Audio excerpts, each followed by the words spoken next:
Good evening. Yeah, my name's Donald Hamilton. You can probably tell from my name and my accent, I'm not from around here. I'm from Guildford. But I grew up in Glasgow. I'll tell you, Guildford changes you.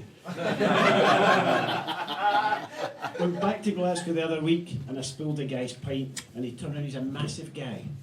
I'm not saying he was hard, but his skull tattoos had skull tattoos. And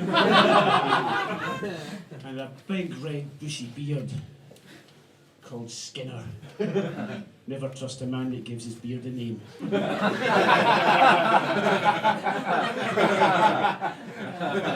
But he turned to me and he said, "I'll have ye, ya fat prick."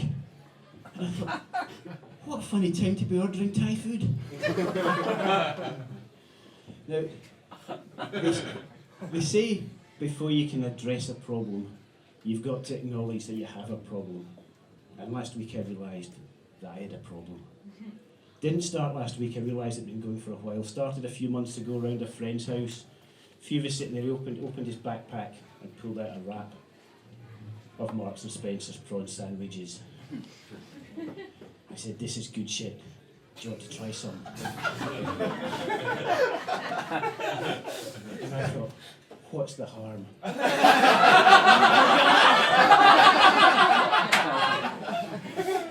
the prawn sandwich is Marks and Spencer's gateway drug. 3 months later, a prawn sandwich habit, 2 a day, but I want more. Some in the sausage rolls and starting to dabble in the ready meals. And what they can do with chicken is just great. But I fell in with a bad crowd, an older crowd, who said, "You should think about going to the next level." And I said, "What, fish ready meals?" And they said, "No, level 2, that's where menswear is." So next week, Blue Harbour jeans. Comfortable yet functional. Autograph shirts. And by this point, my friends were noticing this, and Donald, we're getting worried about you. You're starting to dress like shit.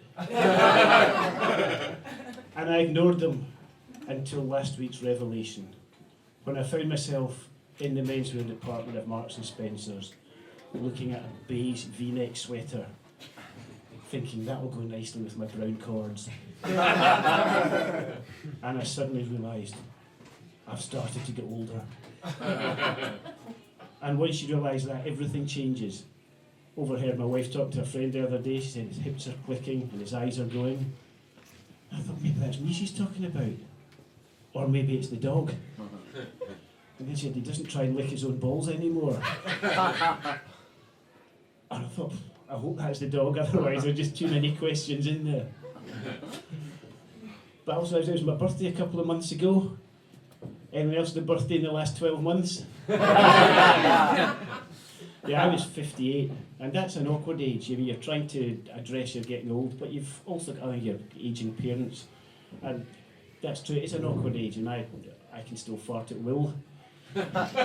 Will doesn't like it. But you've also got to think, my dad died a couple of years ago, and he was my hero, and he grew up in a really rough part of Glasgow, and he learned to fight in the streets when he was 10. He said he fought hard and he fought dirty, but he never stabbed anyone. That made him president of the Poetry Society at school. And he was the middle child, so he had to cook for the whole family. And all they had was one pan, all they could afford was Spam and the potatoes from the bottom of the sack. Still got him into the Scottish Good Food Guide. But I've also decided that as part of dealing with it, I'm going to expand my horizons. I'm going to try and do some new things. I wanted to test the limits of my restraint and self-control, as I called it. Crazy Scotsman loses his shit in the train, as the Instagram post put it. And I wasn't. I got on the train. I was going to a gig in Brighton. Got on the train, just made it. Thought I haven't got a ticket. Went down, found the conductor, and said, "Can I have a ticket to Brighton, please?" And he said, "You haven't bought a fare. You're liable to a penalty fare." I said, "You're fucking joking. I just ran onto the train, come down here to find and buy a ticket." He said, "I'm not joking, sir, and I don't care for your attitude. If you say anything offensive or abusive about me, I will call the police. I said, "What, so I want to buy a ticket, you won't sell me one, and if that makes me so mad that I say anything offensive or abusive about you, you'll call the police." He said, "Yes, sir." I said, "What if I think anything offensive or abusive about you? Will you call the thought police?" And he said, "No, sir, think what you want." I said, "Good, I think you're a cunt." Thank you. I want to